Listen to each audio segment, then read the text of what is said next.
Assalamualaikum warahmatullahi wabarakatuh.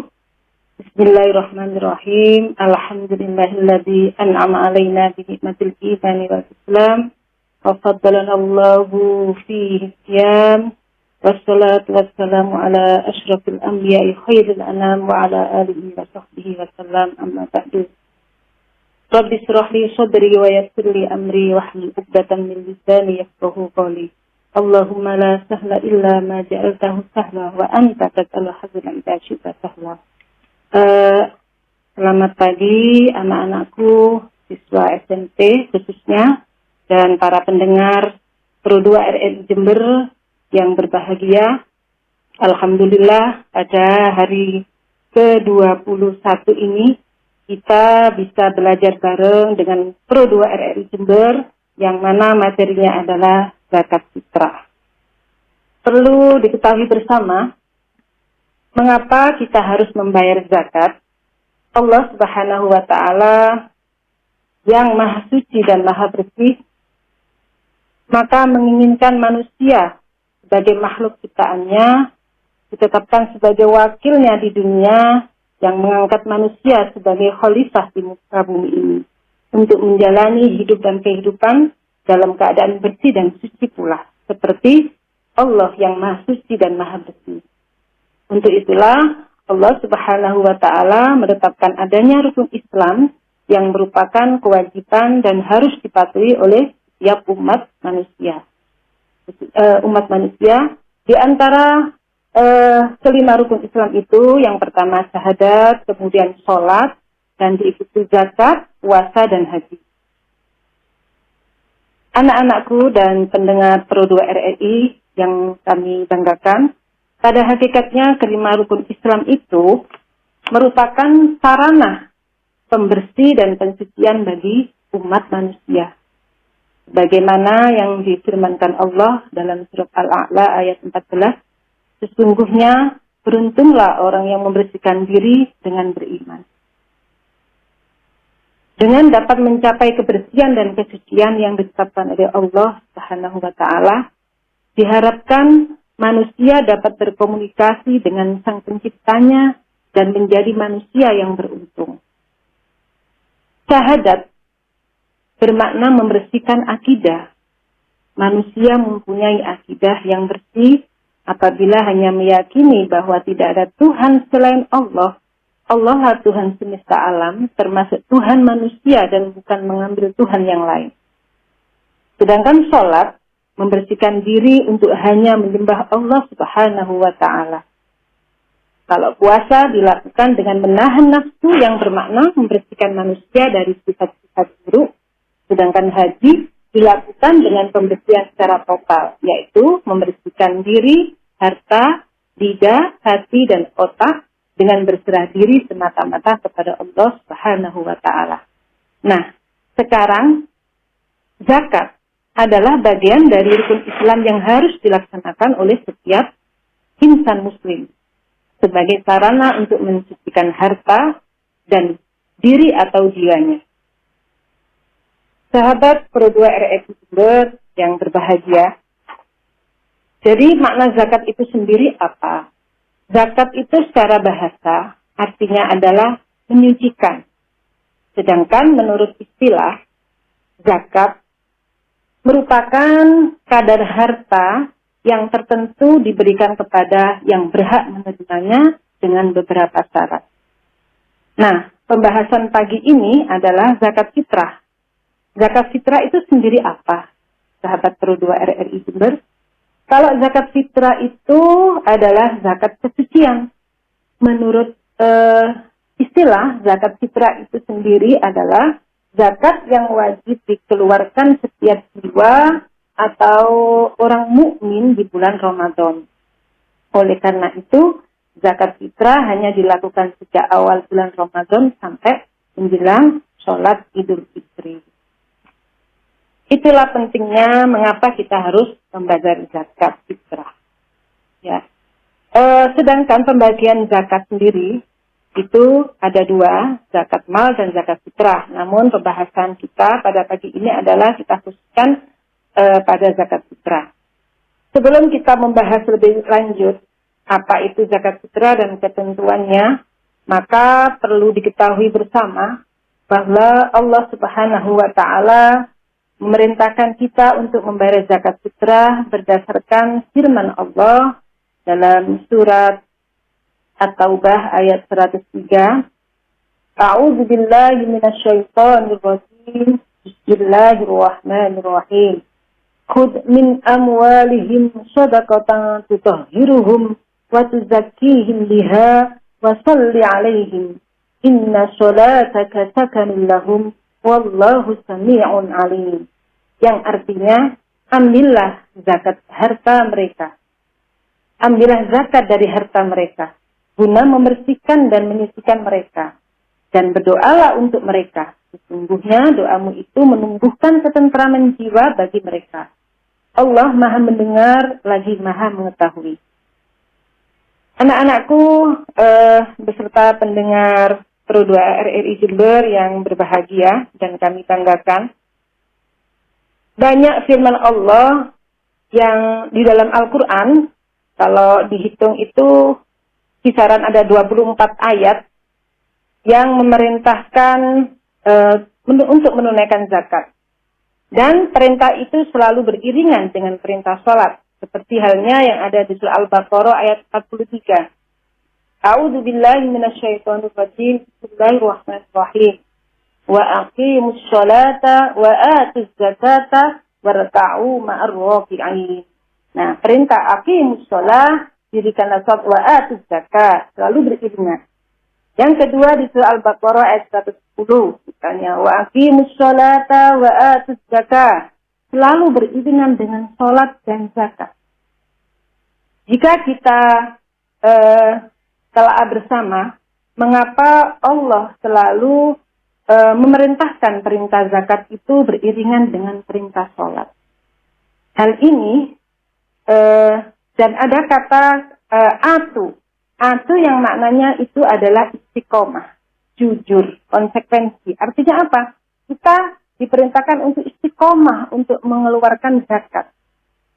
Dan makna yang tersirat di dalamnya adalah di situ menunjukkan kalau perintah sholat itu adalah sebuah ibadah yang berhubungan langsung dengan Allah, ibadah individual. Sedangkan ibadah zakat adalah ibadah sosial, yang mana kita peduli kepada sesama umat manusia.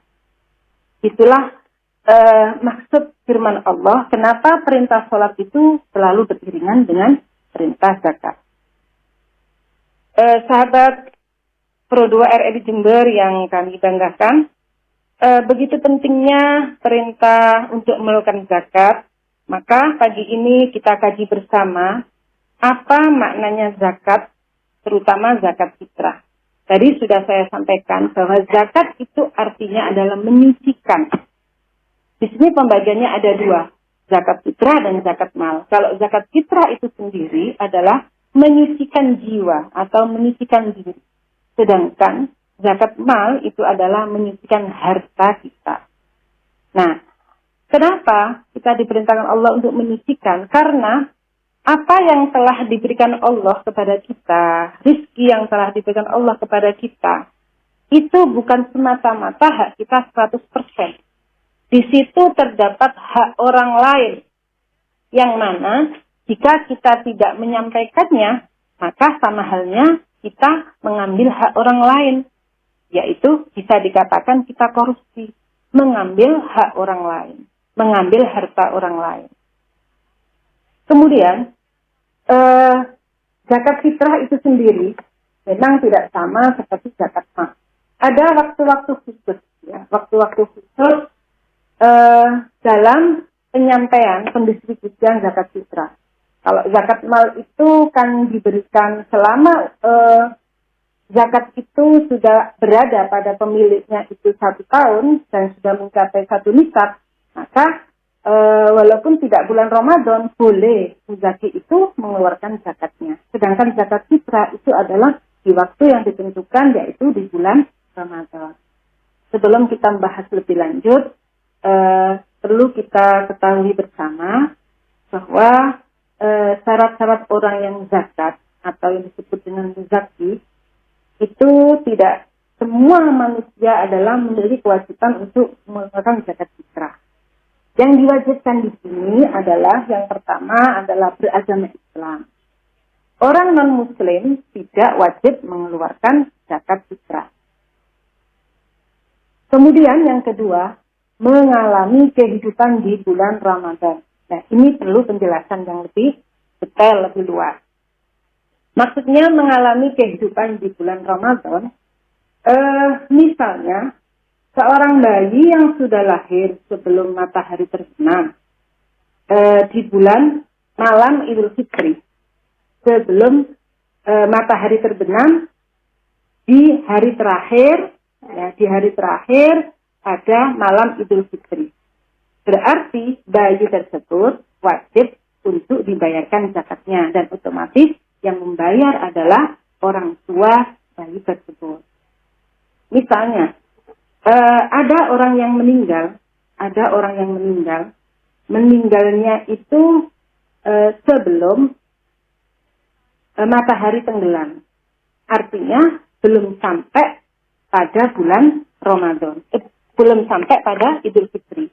Maka orang tersebut tidak wajib mengeluarkan zakat fitrah. Misalnya, ada seseorang yang menikahi seorang wanita dan menikahnya itu malam Idul Fitri setelah matahari terbenam. Maka tidak wajib bagi si suami ini mengeluarkan zakatnya si istri. Kenapa? Seperti yang saya contohkan tadi, ada bayi yang lahir sebelum matahari terbenam di akhir Ramadan, tapi wajib dikeluarkan zakatnya.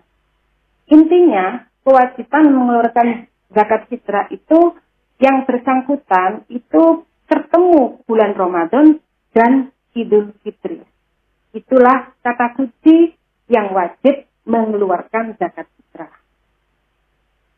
Nah, dari beberapa contoh tadi bisa dipahami bahwa selain beragama Islam, jadi ada ketentuan bahwa yang wajib mengeluarkan zakat fitrah itu ada di bulan Ramadan, jadi selama bulan Ramadan, kemudian sampai ketemu Idul Fitri.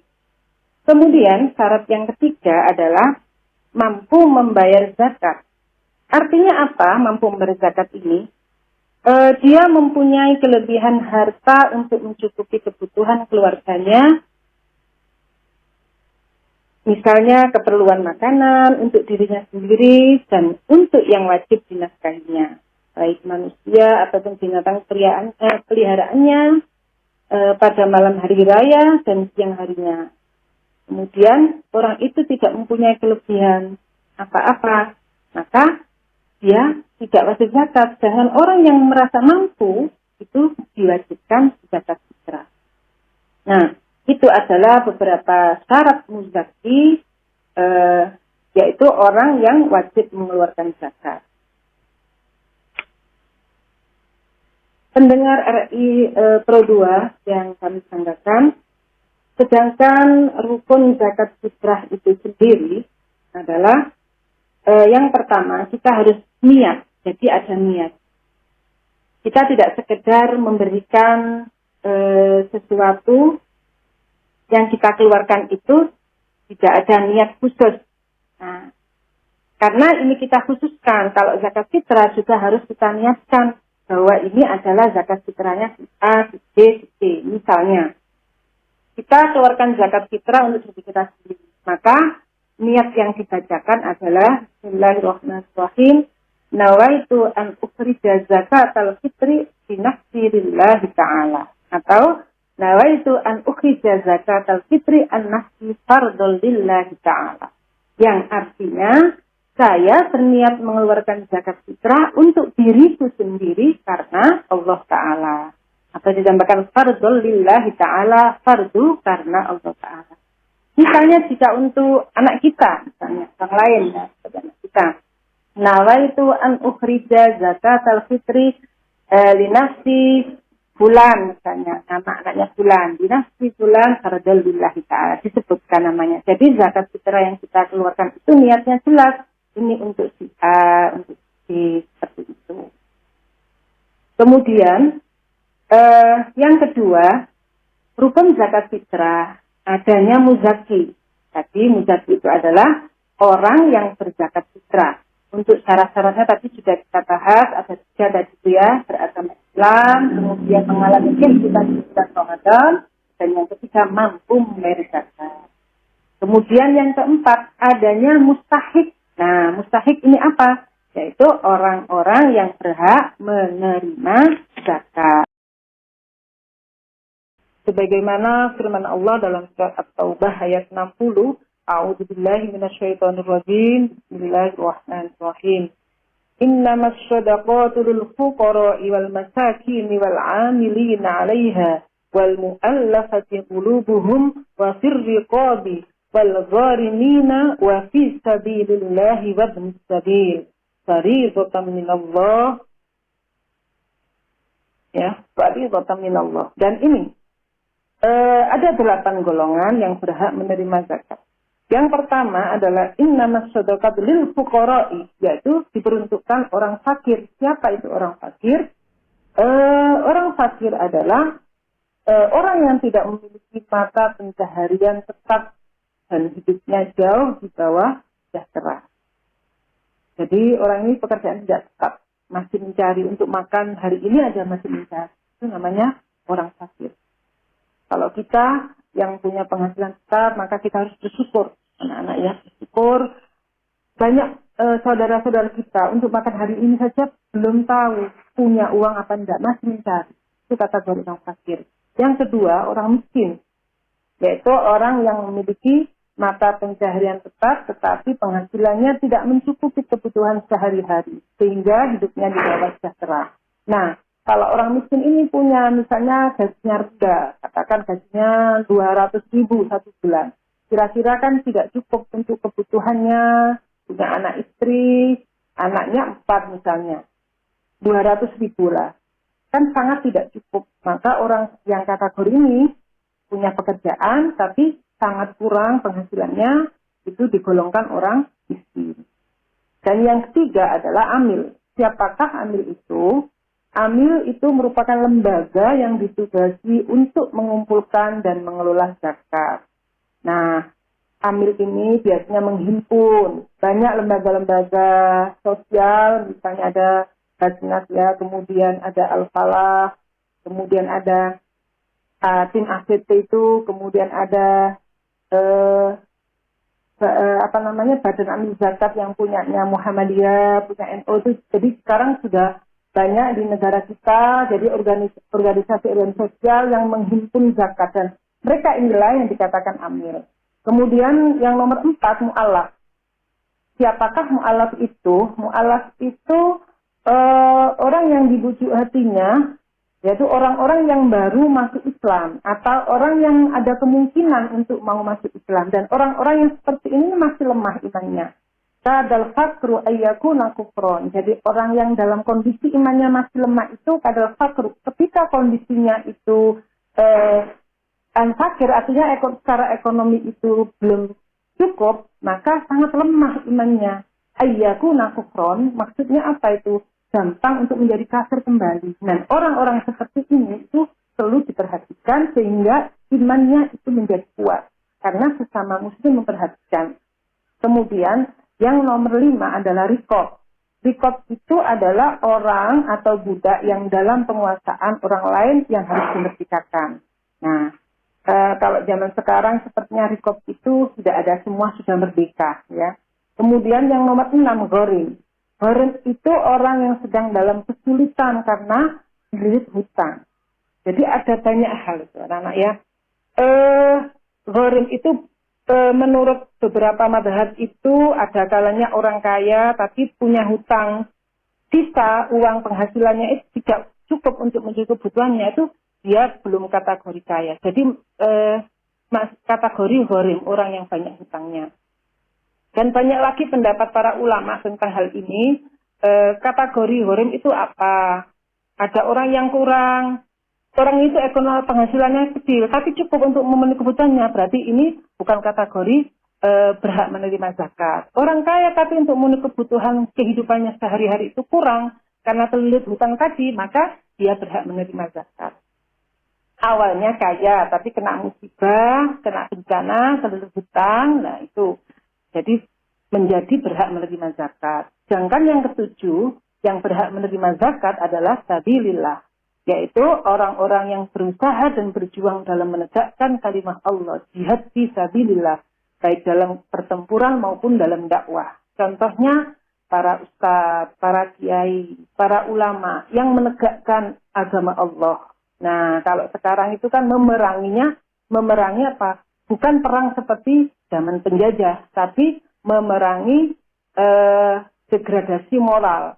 Jadi sekarang itu perangnya ini adalah dengan akulturasi budaya, terutama sekarang kondisi zaman IT, cepat sekali budaya-budaya asing jika tidak bisa menyaring, maka banyak generasi-generasi muslim itu yang kena dampak negatifnya. Lah, tugasnya para pendai, para ustadz-ustadzah, para guru yang ada di sekolah, kemudian para ulama, ini untuk memberikan pencerahan-pencerahan, pendekatan agar generasi muslim ini tidak terpengaruh oleh budaya asing yang menyebabkan penurunan akhlak. Nah, orang-orang yang semacam ini yang menegakkan ajaran Allah, agama Allah ini adalah berhak kita perhatikan untuk kita beri zakat. Kemudian yang ke-8, yang terakhir adalah Ibnu Sabil. Siapakah Ibnu Sabil ini? Ibnu Sabil itu adalah orang yang sedang melakukan perjalanan dan kehabisan bekal, tapi ada syaratnya, yaitu orang ini tujuannya baik. Kan banyak orang bepergian tapi tujuannya maksiat. Ini tidak berhak menerima zakat. Misalnya ada orang yang sampai kehabisan bekal, mau pulang ini sudah habis bekalnya, mau naik kendaraan apapun nggak punya uang. Nah, orang-orang seperti ini wajib kita perhatikan, untuk kita santuni, kita berikan zakat. Itulah 8 golongan menurut ayat 60 yang harus kita perhatikan untuk kita salurkan zakat kita melalui mereka. Kemudian yang keempat adalah harta yang digunakan untuk berzakat fitrah. Nah, ini yang sekarang ini perlu kita diskusikan sesuai dengan ketentuan dari yang ada dalam Rasulullah. Harta itu yang wajib dikeluarkan adalah pokok yang sesuai dengan kita makan sehari-hari. Kalau kesehariannya itu kita makan beras yang mereknya, misalnya Bu Anak kalau di Jember mereknya itu Raja Wali, pokok merek yang bagus. Kalau mengeluarkan zakat, jangan beras yang harganya di bawahnya, jadi harus lebih baik lagi. Nah, itu makanan pokok yang kita makan sehari-hari. Sesuai dengan daerah kita masing-masing. Kalau makanan pokok kita, misalnya Madura terkenal makan pokoknya jagung, tapi kesehariannya makan nasi, berarti zakatnya bukan jagung, tapi harus beras, seperti yang dimakan seharian, dan seterusnya. Nah, pertanyaannya, di lembaga-lembaga pendidikan, misalnya sekolah, itu biasanya banyak yang menghimpun zakat fitrah dengan uang. Misalnya 35.000 dikuruskan dengan nilai harga beras yang termahal, karena zakat itu harus yang terbaik, yang terbagus dari apa yang kita makan seharian. Nilainya, zakat fitrah itu kalau liter ukurannya ya 3,1 liter atau 1 sok. Kita misalkan dengan kilogram, maka itu 2,5 kilogram minimal. Seperti itu. Misalnya membayar uang, apakah bisa? Perintahnya, zakat fitrah itu yang dikeluarkan adalah makanan yang mengenyangkan. Jadi uang yang dihimpun amil di sekolah itu harus setelah ngumpul semua pada saat pendistribusian, maka amil sebagai panitia zakat itu membelikannya beras. Nah, kemudian beras itu dibagi sesuai dengan jiwa yang membayar zakat ke panitia tadi, kemudian didistribusikan. Jadi tidak uang yang diberikan, ketentuannya dalam ajaran Islam zakat fitrah itu berupa makanan. Cuman untuk memudahkan panitia saja sehingga bisa membayar uang. Tugasnya panitia lah atau amilah yang membelanjakan makanan pokok sebagaimana amanah yang diberikan oleh orang yang membayar zakat tadi. Itu tadi tentang rukun zakat. sahabat Pro 2 RRI Jember yang kami banggakan. Kemudian, kapan waktu membayar zakat fitrah? Berikutnya ya. Tadi sudah saya sampaikan bahwa zakat fitrah ini perintah Allah di bulan-bulan yang spesial, yaitu bulan Ramadan. Kenapa harus dibayar di bulan Ramadan? Karena tadi ada syarat berkaitan dengan rukun zakat. Tadi di antara syarat muzaki adalah mengalami kehidupan di bulan Ramadan. Karena zakat fitrah itu dikeluarkan hanya di bulan Ramadan. Berbicara mengenai waktu atau pendistribusian zakat fitrah terbagi menjadi beberapa waktu. Menurut beberapa ulama ya, yang pertama itu waktu takjil atau waktu yang diperbolehkan. Maksudnya bagaimana ini? Waktu takjil atau waktu yang diperbolehkan itu dilakukan sejak awal bulan Ramadan tiba ya hingga akhir bulan Ramadan sebelum maghrib atau sebelum berbuka. Nah, di awal-awal Ramadan itu biasanya di sekolah-sekolah itu kan sudah pada pengumuman anak-anak yang mau mengumpulkan zakat fitrah boleh dikumpulkan di pengurus OSIS. Nah, di situ dibentuk sebuah panitia. Nah, itu boleh karena ini sudah masuk waktu takjil, sudah masuk bulan Ramadan. Kemudian yang kedua, waktu wajib. Waktu wajib ini diperuntukkan bagi umat Islam yang membayar zakat fitrah semenjak matahari terbenam. Jadi Ramadan terakhir setelah maghrib sampai sebelum sholat subuh. Saya ulangi lagi ya. Semenjak matahari terbenam, sholat maghrib itu sampai sebelum sholat subuh di akhir bulan Ramadan. Nah, ini waktu wajib. Waktu wajib ini berarti yang diharuskan. Kemudian ada waktu yang lebih utama, waktu afdol. Ya. Waktu afdol itu pada saat selesai sholat subuh sampai sebelum pelaksanaan sholat Idul Fitri. Nah, biasanya ada waktu sedikit, memang kalau kita nyari afdolnya, ya, cuman khawatirnya kita lupa karena disibukkan dengan persiapan Idul Fitri. Maka jika kita mengejar waktu afdol kemudian kita lupa, maka kita tidak mendapatkan keutamaannya, malah kita lupa tidak membayar zakat fitrah. Nah, itu anak-anak lebih baik sebelumnya biasanya itu di 10 hari terakhir bulan Ramadan itu sudah diingatkan oleh para takmir masjid, diumumkan di surau, di musola, di masjid, Bapak Ibu masyarakat yang belum menyatukan zakat fitrah lah selalu diingatkan. Itulah indahnya hidup bersama Muslim saling mengingatkan. Kemudian menurut sebagian ulama lagi malah membaginya menjadi 5. Ada waktu makruh, ada waktu haram. Nah, waktu makruh itu membayar fitrah sesudah sembahyang hari raya, tetapi sebelum terbenam matahari pada hari raya itu. Makruh ya. Kemudian yang haram lebih telat lagi nih, dibayar sesudah terbenam matahari, dan ini terbenam matahari pada hari raya Idul Fitri, yaitu pada hari 1 Syawal. Itu namanya bukan zakat fitrah, tapi sedekah biasa. Maka untuk pembayaran zakat fitrah itu lebih baik kita milih 3 waktu tadi. Waktu takjil atau waktu yang diperbolehkan, kemudian waktu wajib antara terakhir Ramadan terbenam matahari, kemudian sebelum sholat subuh di akhir bulan Ramadan, dan waktu yang lebih utama yaitu setelah sholat subuh sampai menjelang sholat Idul Fitri. Itu anak-anak tentang ketentuan zakat fitrah. Tolong diperhatikan bahwa zakat fitrah ini adalah wajib per individu, ya, per individu. Misalnya kita itu belum memiliki kemampuan untuk mandiri seperti anak-anak, itu yang wajib membayarkan adalah orang tuanya. Misalnya ada orang tua, kemudian ikut anaknya, orang tua kondisinya sudah lemah, maka yang wajib membayarkan zakat fitrah di sini adalah anaknya tersebut yang menanggungnya. Itu tentang ketentuan zakat fitrah. Baiklah pemirsa Pro 2 RRI Jember yang berbahagia, tadi sudah saya sampaikan tentang beberapa 8 golongan yang berhak menerima zakat, dan tentunya ada orang-orang yang tidak berhak menerima zakat. Di sini siapa saja orang yang tidak berhak menerima zakat, yaitu yang pertama orang kaya dengan harta atau kaya dengan usaha dan penghasilannya.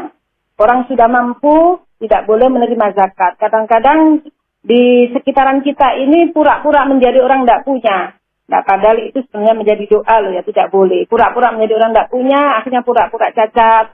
Ada yang pura-pura pakaian compang-camping. Tujuannya adalah minta uluran tangan. Padahal kata Rasulullah, al-yadul ulya khairum minal yadis sufla. Tangan di atas itu lebih baik dari tangan yang di bawah. Tapi mindsetnya beberapa orang yang begitu itu, walaupun sudah kaya berkecukupan, tapi dijadikan profesi, itu tidak boleh. Makanya pemerintah melarang kita menyalurkan harta kita itu di jalan-jalan, di lampu merah. Lebih baik disalurkan di tempat-tempat yang jelas. Dan yang kedua, hamba sahaya. Karena apa? Hamba sahaya itu sudah ada yang menafkahi, yaitu tuannya. Dan yang ketiga adalah turunan Rasulullah, para habaib. Itu tidak berhak menerima zakat. Dan yang keempat, orang dalam tanggungan yang berzakat. Artinya tidak boleh yang berzakat memberikan zakatnya kepada orang yang dalam tanggungannya. Misalnya orang tua kita. Kalau kita memberikan orang tua itu jangan diniatkan untuk zakat. Karena orang tua itu adalah tanggungan kita, tanggungan anak-anaknya. Dan yang kelima adalah orang yang tidak berhak menerima zakat itu orang yang tidak beragama Islam. Nah, itu tadi 5 golongan yang tidak berhak menerima zakat. Sedangkan dari beberapa penjelasan tadi tentunya kita bisa mengambil intisari dari pelaksanaan zakat, yang mana zakat itu dengan kita mengeluarkan zakat, pentingnya Allah memerintahkan untuk kita mengeluarkan zakat. Yang pertama, memiliki hikmah bahwa dengan mengeluarkan zakat, kita itu sejatinya menolong orang yang lemah dan orang yang susah, agar dia dapat menunaikan kewajibannya terhadap kepada Allah dan terhadap makhluknya. Artinya apa? Ketika mereka itu kebutuhannya cukup, maka yang dipikir adalah bukan melulu mencari apa memikirkan perutnya saja, tapi akhirnya dia apa? Ingat kepada Allah. Karena kita bantu secara ekonomi, kita perhatikan. Kemudian yang kedua, hikmah yang kedua adalah dengan zakat bisa membersihkan diri daripada sifat kikir dan akhlak yang tercela, serta mendidik diri agar bersifat mulia dan pemurah dengan membiasakan membayarkan amanah kepada orang lain yang berhak dan berkepentingan. Maksudnya apa? Melatih diri supaya kita senang berbagi kepada sesama, tidak memiliki sifat kikir. Apalagi yang bukan hak kita. Ingat tadi sudah sampaikan di awal bahwa harta yang diberikan Allah itu adalah sebagian adalah ada hak orang lain. Dan itu kita harus sampaikan biar kita tidak dikatakan korupsi.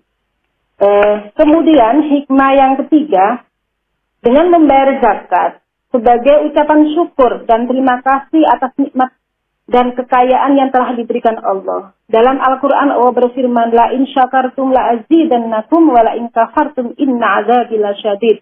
Dengan kita mengeluarkan zakat fitrah, itu adalah bentuk syukur kita. Kalau kita rajin istiqomah mengeluarkan zakat, apalagi yang sifatnya wajib ya, kita tidak bicara yang infak sedekah yang sifatnya itu sunnah, yang wajib. Dan apalagi yang sunnah kita rajin mengeluarkan, maka insya Allah rizki kita, nikmat kita ini akan ditambah yang berlipat oleh Allah Subhanahu wa Ta'ala. Karena pada hakikatnya kita mengeluarkan 1 biji, ya, itu bisa tumbuh menjadi 7 dahan, ya, 7 dahan. Kemudian pada tiap-tiap dahan itu berbuah 100 biji. Allah melipat gandakan bagi siapa yang dikehendakinya. Dan Allah mempunyai karunia yang luas lagi mengetahui. Ini adalah kandungan surah Al-Baqarah ayat 261. Jadi jangan khawatir. Zakat itu tidak bisa diukur dengan secara matematis. 1 tambah 1, 2. 2 tambah 2, 4. 3 tambah 3, 6. Tidak bisa. Justru 1 tambah 1 bisa jadi 1000. Ya, 1 tambah 1 bisa jadi 1 miliar dan seterusnya.